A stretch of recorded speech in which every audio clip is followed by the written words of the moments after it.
Hello bachcho, let's read the question. The question says summarize the key points of Darwin's theory of descent with modification including his proposed mechanism of evolution. Question में हमें बोला है कि जो Darwin की theory of descent with modification थी हमें उसके की पॉइंट्स को समराइज करना है और हमें साथ में क्या इंक्लूड करना है, मैकेनिज्म ऑफ इवोल्यूशन को। तो सबसे पहले क्या करेंगे, इस क्वेश्चन में हम की कॉन्सेप्ट समझ लेंगे।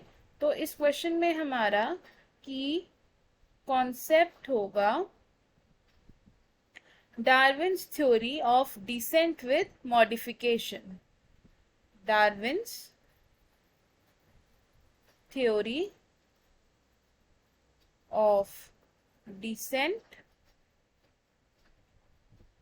With modification.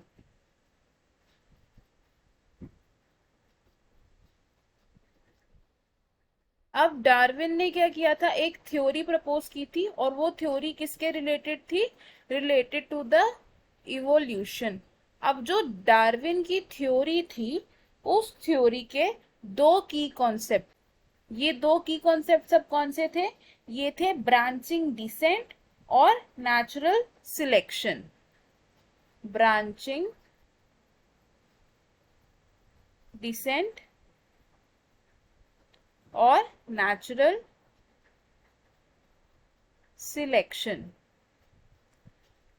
अब डार्विन ने क्या ऑब्जर्व किया था कि कुछ ऑर्गेनिजम्स सिमिलर तो दिख रहे हैं बट वो सेम नहीं है।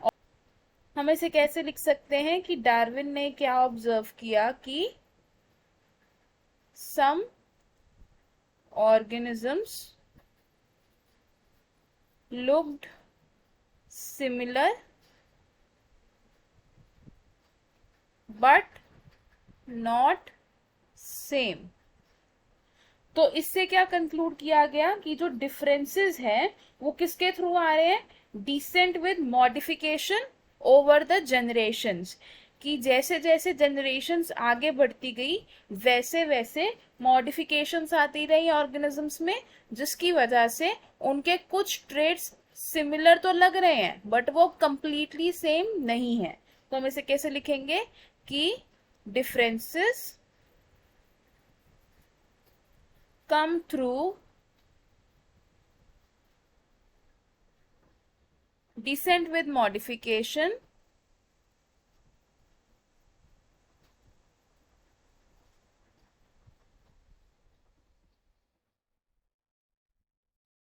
over the generations।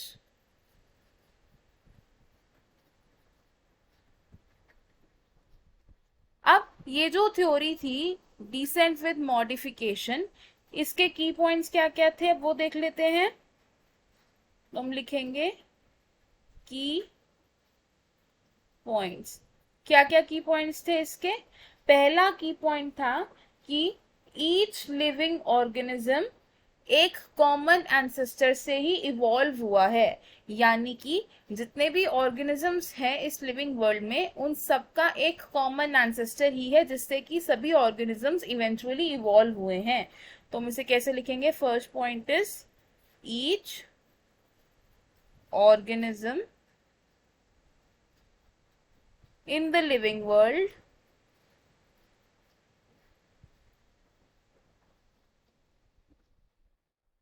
evolved from a common ancestor। Second की पॉइंट क्या होगा इस थ्योरी का, सेकंड की पॉइंट होगा कि इवोल्यूशन की वजह से एक पॉपुलेशन के अंदर हेरिडिटरी वेरिएशंस आ गई जिसकी वजह से स्पीशीज चेंज हो गई, या फिर हम कह सकते हैं कि स्पीशीज में कुछ नए ट्रेड्स डेवलप हो चुके थे। तो सेकंड पॉइंट क्या होगा, due to evolution a population has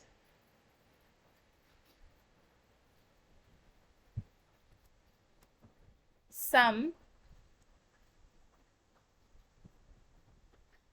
hereditary variations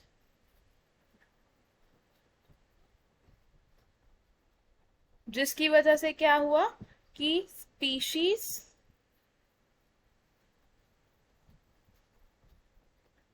developed new characters या फिर ट्रेड्स।